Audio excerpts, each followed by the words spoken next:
ഇന്ത്യക്കാർ ഉൾപ്പെടെയുള്ള പ്രവാസികൾക്ക് വലിയ തിരിച്ചടിയാകുന്ന തീരുമാനം വന്നിരിക്കുകയാണ്. അപൂർവമല്ലാത്തതും പകരം കുവൈറ്റ് ജീവനക്കാർ ലഭ്യമല്ലാത്തതുമായ സർക്കാർ ജോലികൾ ചെയ്യുന്ന വിദേശ തൊഴിലാളികളെ ഉടൻ പിരിച്ചുവിടാനാണ് കുവൈത്തിന്റെ തീരുമാനം.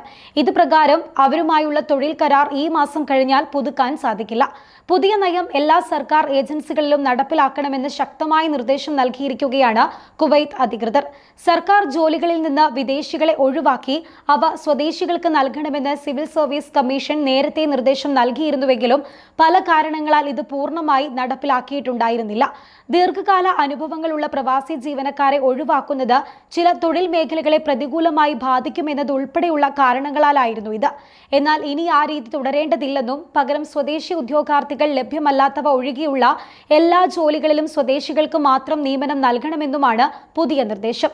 സ്വദേശികൾക്ക് തൊഴിൽ ലഭ്യമാക്കുന്നതിന്റെ ഭാഗമായി രാജ്യത്ത് കുവൈറ്റേഷൻ എന്ന പേരിൽ നടപ്പിലാക്കി വരുന്ന തൊഴിൽ നയത്തിന്റെ ഭാഗമായി നേരത്തെ ഘട്ടം ഘട്ടമായി പ്രവാസികളെ ഒഴിവാക്കാൻ സിവിൽ സർവീസ് കമ്മീഷൻ നിർദ്ദേശം നൽകിയിരുന്നു.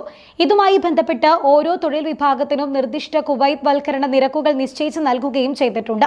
ഒരു വശത്ത് ജോലി സന്തുലിതാവസ്ഥ ഉറപ്പാക്കാനും മറുവശത്ത് തൊഴിൽ വിപണിയിൽ കുവൈത്തികളുടെ ഇടപെടൽ വർദ്ധിപ്പിക്കാനും ലക്ഷ്യമിട്ടാണ് ഘട്ടം ഘട്ടമായുള്ള സ്വദേശിവൽക്കരണ നയം അധികൃതർ നടപ്പിലാക്കി വരുന്നത്.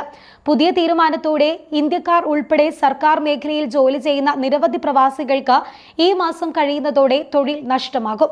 സമ്പൂർണ്ണ കുവൈറ്റേഷൻ നടപ്പിലാക്കാൻ നേരത്തെ നിർദ്ദേശിക്കപ്പെട്ട തൊഴിൽ ഗ്രൂപ്പുകളെയും മൊത്തം ജീവനക്കാരിൽ 70% മുതൽ 98% വരെ സ്വദേശികളെ നിയമിക്കാൻ വ്യവസ്ഥ ചെയ്യപ്പെട്ടിരുന്ന തൊഴിലുകളിലുമാണ് പുതിയ കരാർ അവസാനിപ്പിക്കൽ നയം ഉടൻ പ്രാബല്യത്തിൽ വരികയെന്ന് രാജ്യത്തിലെ വിവിധ സ്രോതസ്സുകൾ വെളിപ്പെടുത്തിയിട്ടുണ്ട്.